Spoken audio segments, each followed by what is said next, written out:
I caught my wife cheating on me when I found out she bought a ring for her boyfriend that I thought she was giving to me. I'm 57, married for over 3 decades to Jennifer, 51. We have a son and 2 daughters, all adults now and living on their own. I work for a pharmaceutical company with a great payout. Our lifestyle has been decent, even with a single income and 3 children. Life didn't used to be that complicated.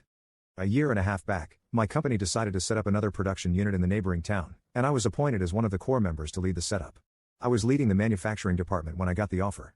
I discussed it with Jenny before accepting it. All our children had moved out by then, and it was just us. I didn't want to leave her alone, but she assured me that she would manage fine. It was a temporary project until the setup was running smoothly. The company had taken a year's time for this setup completion. The pay for this duration was almost 2.5x of my current salary, which was a big deal. After measuring all the pros and cons, we decided that I would take it up.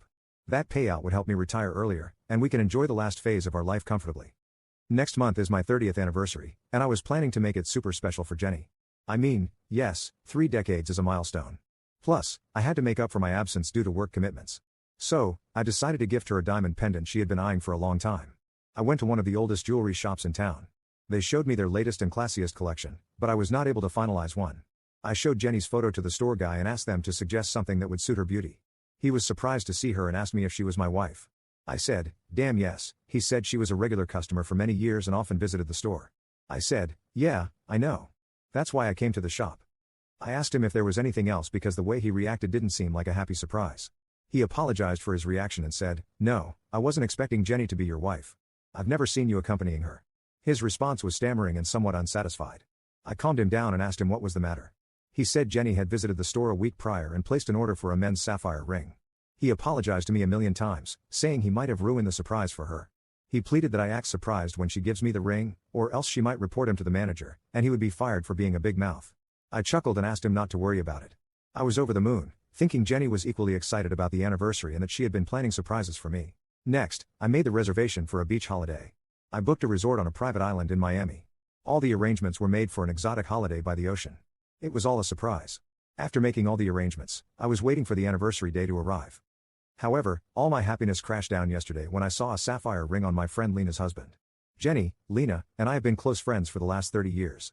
Actually, we had a group of 5 close friends, but 2 of them lost touch eventually. But we 3 are still super tight. Lena has been the toughest person I have ever met. Discussing her background would have been futile here, but it holds importance in this case. Lena's father was a wealthy businessman.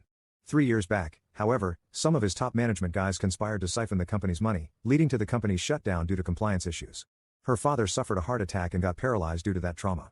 Since then, she has stepped up to take care of her parents and has been bravely fighting court cases to clean her father's reputation. Yesterday, Jenny and I visited Lena to check on her dad's condition. Everything was normal until her husband, Marcus, 52, arrived. I don't know if it was his flamboyant personality or the flashy ring itself that caught my attention. I couldn't pretend not to notice it and asked him about the ring. If I had not known about that ring earlier, I would have never noticed their reactions and body language. Marcus and Jenny looked at each other, and then he curled his lips with a smile and said he bought it for himself. Lena seemed to be annoyed at this.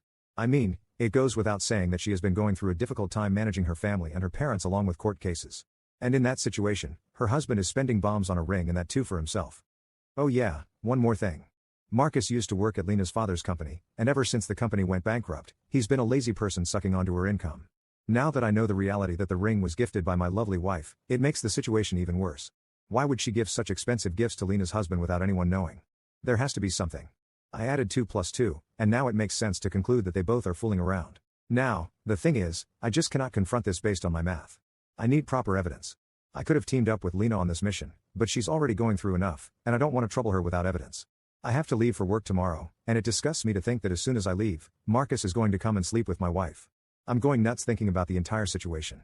Update 1. Hey, I left the last post midway. I kind of got lost in my thoughts. I got one comment asking if I missed reading out the red flag or if there was none.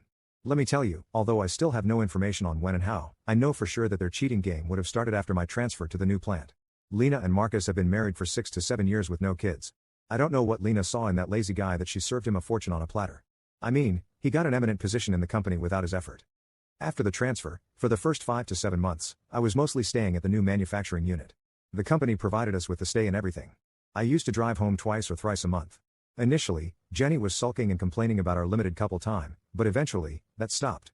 I thought she got used to the situation. It was kind of a relief for me, but now I think it was not. It was a sign of a bigger problem.